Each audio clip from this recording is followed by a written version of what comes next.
Hello, good morning, नमस्कार, सुप्रभात मेरे प्यारे साथियों। एग्जाम ट्री यूट्यूब चैनल में आपका हार्दिक अभिनंदन है। तो रख हौसला, वो मंजर भी आएगा, प्यासे के पास चलकर समंदर भी आएगा। यूं थक कर ना बैठ ए मंजिल के मुसाफिर, मंजिल भी मिलेगी और मिलने का मजा भी आएगा। तो हाय गाइज, मैं राहुल मिश्रा स्वागत करता हूँ आपका एग्जाम ट्री यूट्यूब चैनल के डेली करंट अफेयर्स सेशन में। तो फ्रेंड्स, आज है 20 जनवरी और 20 जनवरी के इंपॉर्टेंट करंट अफेयर्स क्वेश्चन को मैं इस वीडियो में डिस्कस करूंगा, जो कि आपके आने वाले किसी भी वनडे कॉम्पिटिटिव एग्जाम के लिए मोस्ट हेल्पफुल आने वाले हैं। और हाँ फ्रेंड्स, इस पढ़ाए गए करंट अफेयर्स का रैपिड रिवीजन मैं शाम में 6 बजे आपको एक शॉर्ट्स वीडियो के माध्यम से करवाता हूं, जिससे आपका करंट अफेयर्स और भी स्ट्रांग हो सके। तो फ्रेंड्स, शाम में 6 बजे हमारे चैनल के साथ जरूर जुड़े अपने करंट अफेयर्स को और भी मजबूत करने के लिए। तो चलिए फ्रेंड्स, स्टार्ट करते हैं आज के टॉप 10 करंट अफेयर्स क्वेश्चन को अपने आज की इस मोटिवेशनल कोट्स के साथ।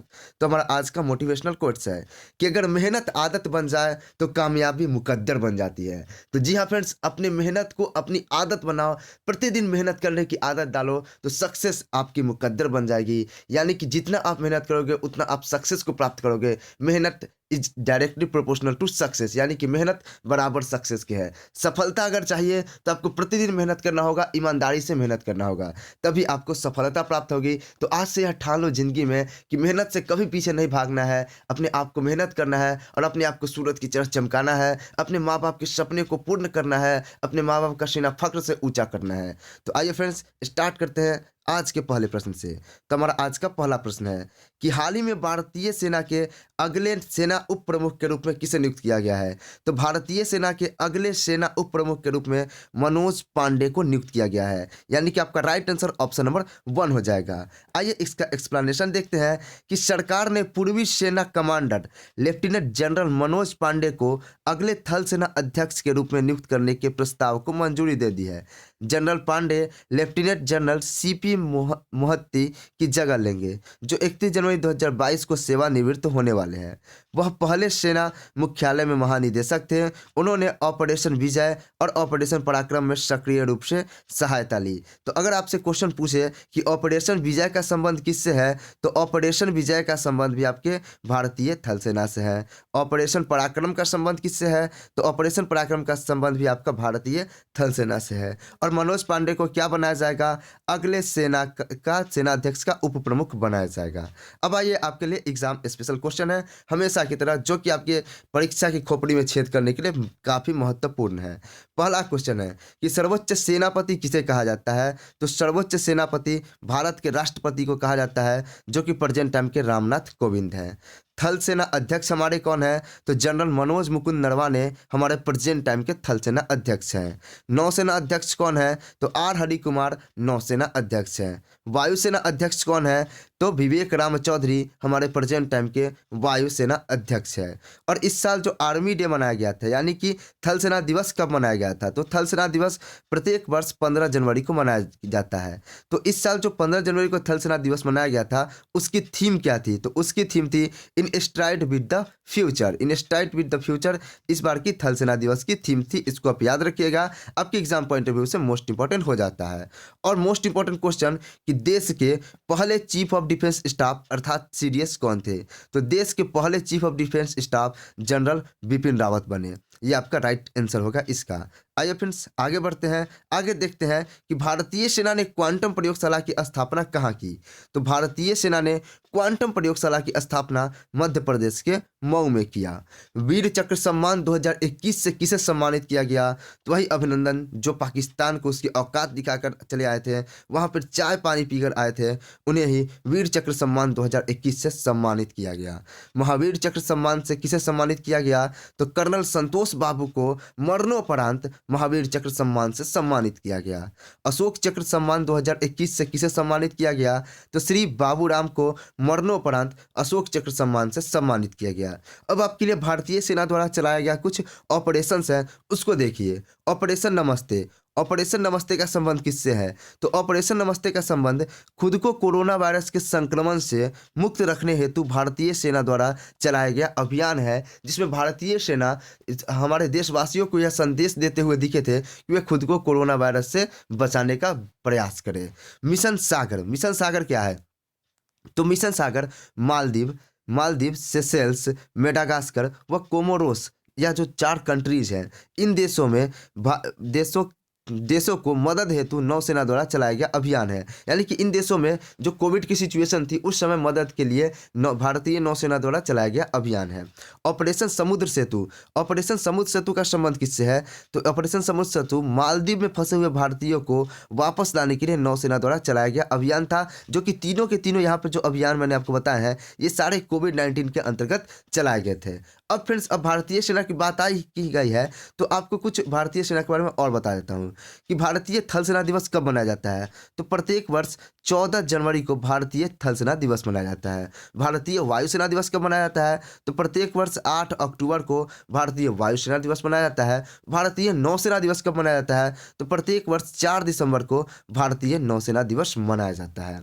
तो फ्रेंड्स, ये थे क्वेश्चन नंबर 1 और उसके रिगार्डिंग इंपॉर्टेंट फैक्ट्स। तो फ्रेंड्स, अगर आपको हमारी वीडियो पसंद आती है तो हमारे वीडियो को लाइक, चैनल को सब्सक्राइब और वीडियो को एक शेयर जरूर कर दीजिएगा। तो चलिए फ्रेंड्स, बढ़ते हैं अपने अगले क्वेश्चन नंबर 2 की ओर। तो हमारा क्वेश्चन नंबर 2 है, हाल ही में किसे बॉम्बे इंडस्ट्री एसोसिएशन के नए अध्यक्ष के रूप में नियुक्त किया गया है? तो आपको बता दें कि नेविल सांघवी को बॉम्बे इंडस्ट्री एसोसिएशन के नए अध्यक्ष के रूप में नियुक्त किया गया है। बॉम्बे इंडस्ट्री एसोसिएशन ने नेविल सांघवी को अपना नया अध्यक्ष नियुक्त किया है। वह संजय शाह का स्थान लेंगे। बॉम्बे इंडस्ट्री एसोसिएशन उद्योगपतियों, व्यापारियों और पेशेवरों का एक मंच है जिसमें 1000 से अधिक सदस्य एमएसएमई, बड़े पैमाने और उच्च तकनीक वाले उद्योगों का प्रतिनिधित्व करते हैं। अब आइए आपके लिए एग्जाम स्पेशल क्वेश्चन है। तो आपको मैं बता दूं कि यह जो है बॉम्बे इंडस्ट्री एसोसिएशन की स्थापना कब की गई थी? तो बॉम्बे इंडस्ट्री एसोसिएशन की जो स्थापना की गई थी वह की गई थी आपकी 16 फरवरी 1948 को। तो राइट आंसर क्या हो जाएगा आपका? 16 फरवरी 1948 को। यह क्वेश्चन आप ध्यान रखिएगा। और आपको अभी में नियुक्त हुए कुछ अध्यक्ष के नाम मैं बताता हूं जो कि आपके एग्जाम पॉइंट ऑफ व्यू से मोस्ट इंपॉर्टेंट है। क्वेश्चन है आपका, परिधान निर्यात संवर्धन परिषद का अध्यक्ष किसे नियुक्त किया गया है? जो कि मैंने आपको इसको कल ही कराया था, नरेंद्र कुमार गोयनका को नियुक्त किया गया है। भारतीय ऐतिहासिक अनुसंधान परिषद का अध्यक्ष किसे नियुक्त किया गया है? राघवेंद्र तनवा को भारतीय ऐतिहासिक अनुसंधान परिषद का अध्यक्ष नियुक्त किया गया है। फ्रेंड्स, मैं इन सब क्वेश्चन को इसलिए उठाता हूँ ना कि मेरा मकसद होता है आपको करंट एकदम यही क्लास में घुसा देना दिमाग में, क्योंकि फिर आपको करंट रटने की जरूरत ना पड़ो। या इसलिए करता हूँ कि चीज़ें बार बार आपके सामने आती जाएगी तो वो चीज़ें ऑटोमेटिक आपके दिमाग में सेट होती जाएगी। बस आप काम करो, कॉपी पेन लेकर लिखा करो हो सके तो, नहीं तो आप प्रतिदिन वीडियो भी देखा करो तो भी आपके करंट स्ट्रांग होने की 100% पॉसिबिलिटी है। लेकिन अगर आप लिख लोगे तो लिखी गई चीज़ें ज़्यादा दिनों तक याद रहती है। नेक्स्ट क्वेश्चन है आपका, अंतर्राष्ट्रीय मुद्रा कोष का मुख्य अर्थशास्त्री किसे बनाया गया है? तो पियरे ओलिवियर गैरिनचास को बनाया गया। पियरे ओलिवियर गैरिनचास को मुख्य अर्थशास्त्री बनाया गया है अंतर्राष्ट्रीय मुद्रा कोष के अंतर्गत। नेक्स्ट क्वेश्चन है आपका कि राष्ट्रीय स्वच्छ गंगा मिशन के महानिदेशक किसे बनाया गया है? तो राष्ट्रीय स्वच्छ गंगा मिशन का महानिदेशक जी अशोक कुमार को बनाया गया है। और हाल ही में इसरो के प्रमुख कौन नियुक्त हुए हैं? तो एम सोमनाथ इसरो के प्रमुख नियुक्त हुए हैं। अब इसरो के प्रमुख नियुक्त हुए हैं तो किसके स्थान पर नियुक्त हुए हैं? तो के सिवान के स्थान पर नियुक्त हुए हैं। और इसरो के पहले प्रमुख कौन थे? तो विक्रम साराभाई इसरो के पहले प्रमुख थे।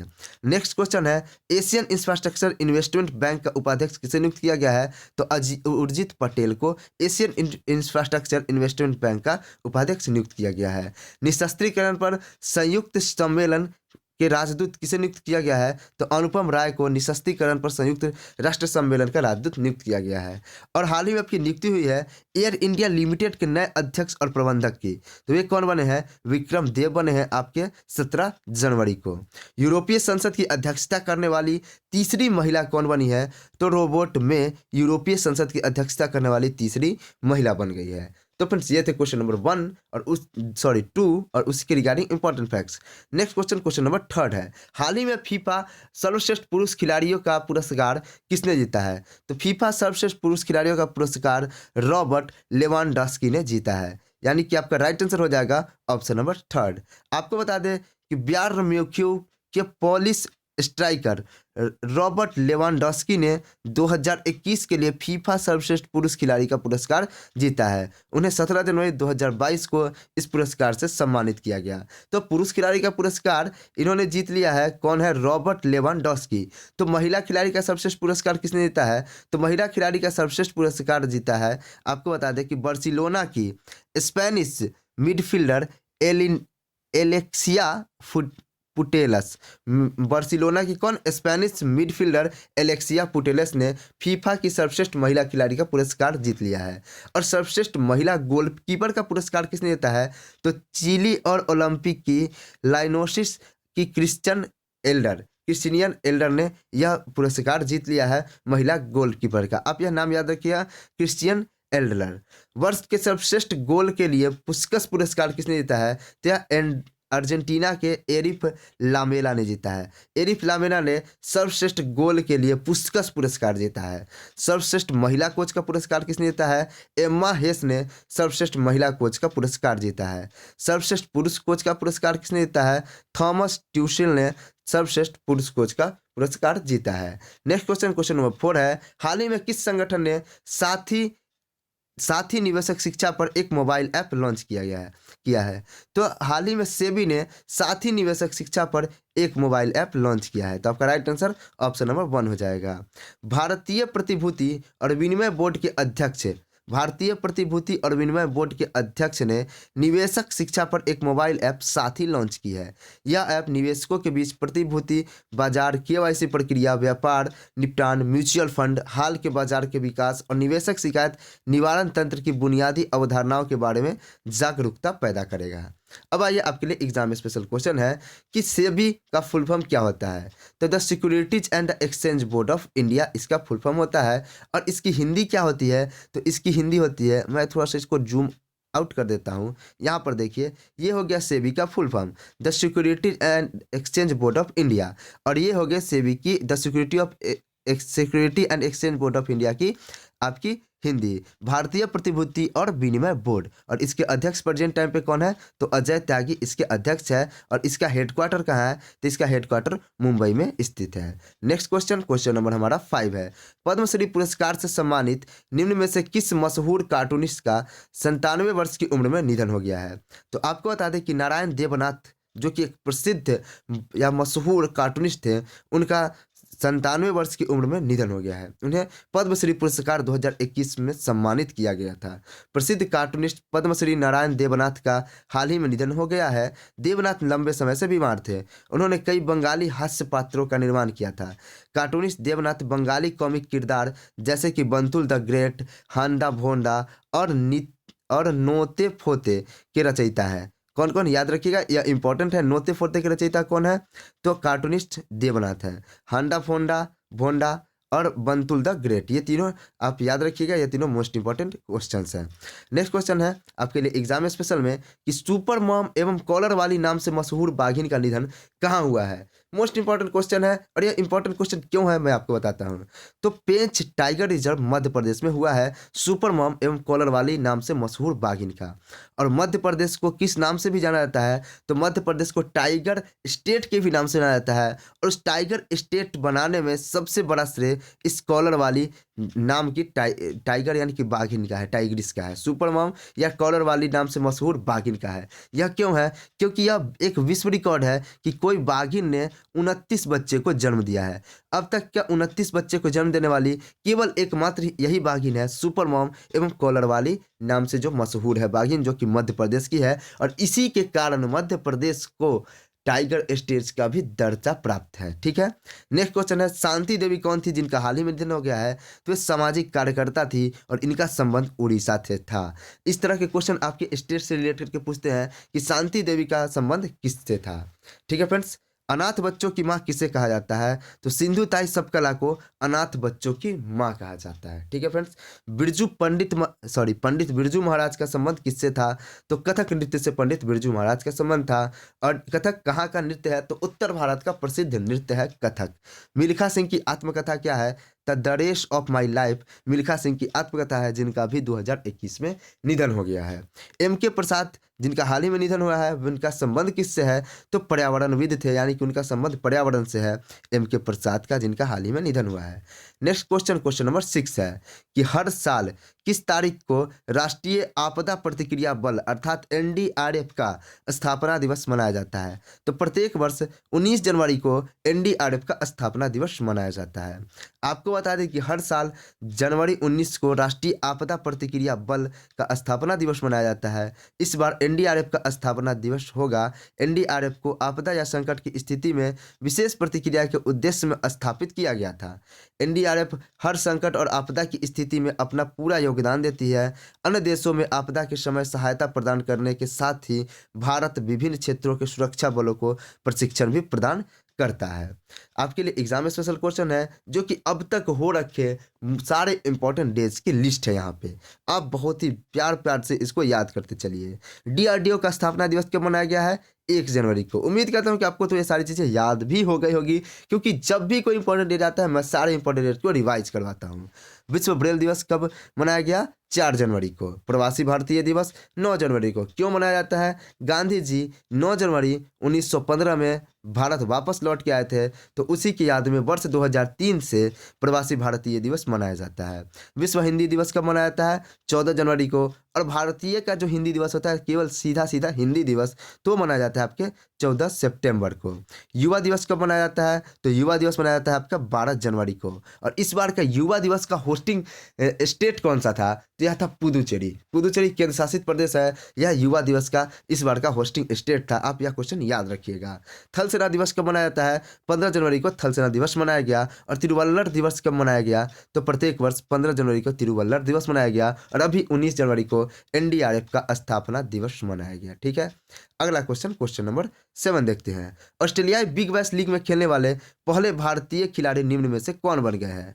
तो ऑस्ट्रेलियाई बिग बैश लीग में खेलने वाले पहले भारतीय खिलाड़ी बने हैं आपके उन्मुक्त चंद। आपको बता दें कि उन्मुक्त चंद 18 जनवरी 2022 को ऑस्ट्रेलिया की T20 लीग बिग बैश में खेलने वाले पहले पुरुष भारतीय क्रिकेटर बन गए हैं।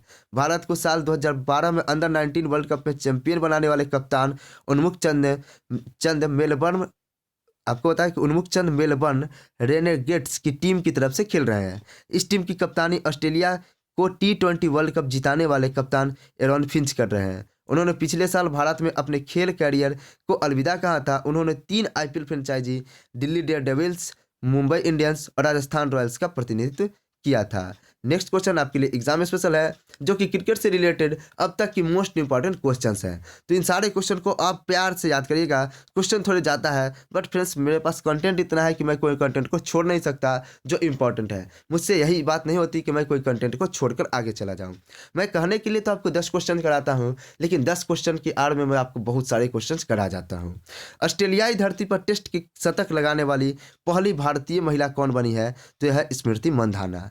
क्रिकेट के सभी प्रारूपों में डेब्यू करने वाली भारत की सबसे कम उम्र की महिला क्रिकेटर कौन है? तो यह है शिफाली वर्मा। किस भारतीय महिला क्रिकेट खिलाड़ी को साल की सर्वश्रेष्ठ क्रिकेटर के रूप में नामित किया गया है? तो स्मृति मंधाना को नामित किया गया है।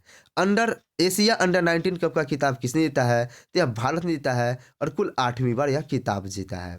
नेक्स्ट क्वेश्चन है, दक्षिण अफ्रीका के सेंचुरियन टेस्ट में जीतने वाली पहली एशियाई टीम कौन बनी है? तो वह भारत बनी है। और कल हुए ओडीआई मैच में भारत को दक्षिण अफ्रीका के खिलाफ हार का सामना करना पड़ा। विजय हजारे क्रिकेट ट्रॉफी 2021 का खिताब किस राज्य ने जीता है? तो हिमाचल प्रदेश ने जीता है। राष्ट्रीय नेत्रहीन T20 क्रिकेट टूर्नामेंट का खिताब किसने जीता है? आंध्र प्रदेश ने जीता है। सारा टेलर पुरुष फ्रेंचाइजी क्रिकेट की पहली महिला कोच बनी है, वह किस देश से है? तो वह इंग्लैंड से है। अब क्वेश्चन आपको घुमा के पूछेगा कि पुरुष फ्रेंचाइजी क्रिकेट की पहली महिला कोच कौन बनी है? तो बनी है आपकी सारा टेलर। नेक्स्ट क्वेश्चन है, टेस्ट क्रिकेट में सबसे तेज 100 विकेट चटकाने वाले भारतीय विकेट कीपर कौन है? तो ऋषभ पंत अपने गुरु महेंद्र सिंह धोनी को पीछे छोड़कर टेस्ट क्रिकेट में 100 विकेट चटकाने वाले विकेट कीपर बन गए हैं। मोहम्मद शमी ने 200 टेस्ट विकेट लेने वाले 5वें भारतीय गेंदबाज बन गए हैं और ये सबसे तेज 200 विकेट लेने वाले पहले भारतीय गेंदबाज बन गए हैं। इससे पहले यह रिकॉर्ड रविचंद्रन अश्विन के नाम था। उत्तराखंड का ब्रांड एम्बेसडर किसे बनाया गया है? तो ऋषभ पंत को उत्तराखंड का ब्रांड एम्बेसडर बनाया गया है। अंतर्राष्ट्रीय क्रिकेट शाही निकाय का अस्थायी सीईओ किसे नियुक्त किया गया है? जोएफ एलार्डिस को अंतर्राष्ट्रीय क्रिकेट शाही निकाय का सीईओ नियुक्त किया गया है। आईसीसी क्रिकेट समिति के अध्यक्ष कौन बने हैं? तो सौरव गांगुली आईसीसी क्रिकेट समिति के अध्यक्ष बने हैं। टेस्ट क्रिकेट में हैट्रिक लेने वाले पहले भारतीय गेंदबाज कौन है? तो हरभजन सिंह है और हरभजन सिंह ने क्रिकेट के सभी प्रारूपों से संन्यास लेने की घोषणा कर दी है। नेक्स्ट क्वेश्चन नंबर 8 है कि हाल ही में मन गुरु मन बड़ी योजना किस राज्य ने शुरू किया है? तो यह योजना शुरू किया है आपके तेलंगाना सरकार ने। यानी आपका right answer option number first हो जाएगा। आपको बता दें कि यह योजना सरकारी स्कूल में बेहतर बुनियादी सुविधाओं और गुणवत्तापूर्ण शिक्षा के लिए तेलंगाना कैबिनेट ने निजी स्कूलों, जूनियर और डिग्री कॉलेजों में फीस की विनिमयता करने का भी फैसला किया है। तो यह योजना सरकारी स्कूलों में बेहतर बुनियादी सुविधाओं और गुणवत्तापूर्ण शिक्षा के लिए यह योजना महत्वपूर्ण है, जिसमें 7,289 करोड़ रुपए की लागत रखी गई है। अब आपके लिए एग्जाम स्पेशल क्वेश्चन है कि नॉर्थ ईस्ट ऑन व्हील्स अभियान कहाँ शुरू किया गया? तो नॉर्थ ईस्ट ऑन व्हील्स अभियान दिल्ली में शुरू किया गया। सांस्कृतिक राज्य मंत्री मीनाक्षी लेखी द्वारा शुरू किया गया। नर्सिंग नीति किस राज्य ने शुरू किया? तो हरियाणा सरकार ने शुरू किया। रोजगार मिशन की शुरुआत किसने की? छत्तीसगढ़ सरकार ने की। जागरूक वोटर अभियान, जो कि कल ही मैंने आपको एक क्वेश्चन कराया था, इसका शुरुआत किसने किया? ट्विटर ने किया इस अभियान का शुरुआत। नेक्स्ट क्वेश्चन है, फेम योजना का संबंध किससे है? तो इलेक्ट्रिक व्हीकल यानी इलेक्ट्रिक वाहनों को बढ़ावा देने से संबंधित है आपकी फेम योजना। मेरा घर मेरा नाम योजना किस राज्य ने शुरू किया? पंजाब सरकार ने शुरू किया। मिड डे मील योजना का नाम बदलकर क्या रखा गया? तो पीएम पोषण योजना मिड डे मील योजना का नाम बदलकर रखा गया। रेल कौशल विकास योजना का संबंध किससे है? भारतीय रेलवे से है। और मिशन अमानत, जो कि 2-3 दिन पहले मैंने आपको यह क्वेश्चन कराया था कि मिशन अमानत किसने स्टार्ट किया? तो भारतीय रेलवे ने स्टार्ट किया। और यह क्यों किया गया? तो यात्रियों के खोए हुए सामान को उन तक पहुंचाने के लिए किया गया। नेक्स्ट क्वेश्चन, क्वेश्चन नंबर 9 है, world employment and social outlook trend 2022 की रिपोर्ट के अनुसार 2022 में वैश्विक बेरोजगारी कहां तक पहुंच जाएगी? तो वो आपका राइट आंसर हो गया, वैश्विक बेरोजगारी पहुंच जाएगी भारत की 207 मिलियन तक, यानी कि 207 मिलियन लोग भारत में बेरोजगार हो जाएंगे। अंतर्राष्ट्रीय श्रम संगठन ने world employment and social outlook trends 2022 शीर्षक की एक रिपोर्ट जारी की। World employment and social outlook report के अनुसार 2022 में वैश्विक बेरोजगारी 207 मिलियन तक पहुंच जाएगी। यह 2019 की तुलना में लगभग 21 मिलियन अधिक होगी। 2022 में वैश्विक बेरोजगारी की दर 5.9% तक पहुंचने का अनुमान रखा गया है। नेक्स्ट क्वेश्चन, क्वेश्चन नंबर 10 है, उत्तर मैसेडोनिया के नए प्रधानमंत्री के रूप में किसे नियुक्त किया गया है? तो उत्तर मैसेडोनिया के नए प्रधानमंत्री जो बने हैं वो बने हैं दिमितर कोवासेव्स्की। दिमितर कोवासेव्स्की उत्तर मैसेडोनिया के नए प्रधानमंत्री बने हैं। आपको बता दें कि 2 महीने से अधिक समय तक राजनीतिक उथल पुथल के बाद उत्तर मैसेडोनिया की संसद ने सोशल डेमोक्रेटिक टेक्नोक्रेट दिमितर कोवासेव्स्की को प्रधानमंत्री के रूप में नियुक्त किया है। पूर्व उप वित्त मंत्री कोवास्की ने जोरानजेव का स्थान लिया, यानी कि जोरानजेव पहले यहाँ के प्रधानमंत्री थे, जिन्होंने पिछले महीने नगरपालिका चुनाव में अपनी पार्टी की भारी हार के बाद पद छोड़ दिया था। अब आपके लिए एग्जाम स्पेशल क्वेश्चन है, हाल ही में जो प्रधानमंत्री बनाए गए हैं, तो कजाकिस्तान के नए प्रधानमंत्री कौन बनाए गए हैं? तो कजाकिस्तान के नए प्रधानमंत्री अली खान इस्माइलोव बनाए गए हैं। नीदरलैंड के चौथी बार प्रधानमंत्री कौन बने हैं? तो मार्क रट नीदरलैंड के चौथी बार प्रधानमंत्री बने हैं। स्वीडन की पहली महिला प्रधानमंत्री कौन बनी है? तो मेगदालेना एंडरसन स्वीडन की पहली महिला प्रधानमंत्री बनी है। तो फ्रेंड्स, ये थे क्वेश्चन नंबर 10 और यहाँ पर आपका समाप्त होता है आपका करंट अफेयर्स का सेशन। तो फ्रेंड्स, उम्मीद करता हूँ कि आपको हमारा सेशन पसंद आता होगा, हमारी मेहनत पसंद आती होगी। यदि हमारी मेहनत पसंद आए तो वीडियो को लाइक जरूर करें, चैनल को हो सके तो सब्सक्राइब और अपने दोस्तों में भी शेयर कर दें बेस्ट प्रिपरेशन करने के लिए, क्योंकि आप जब कंपटीशन में पढ़ोगे तभी पढ़ने में मजा आएगा, तभी पता चलेगा कि आप किस रेस में किस टाइप के घोड़े हो। चलिए फ्रेंड्स, मिलते हैं नेक्स्ट वीडियो में, तब तक के लिए जय हिंद, जय भारत, वंदे मातरम। पढ़ते रहिए, मस्त रहिए।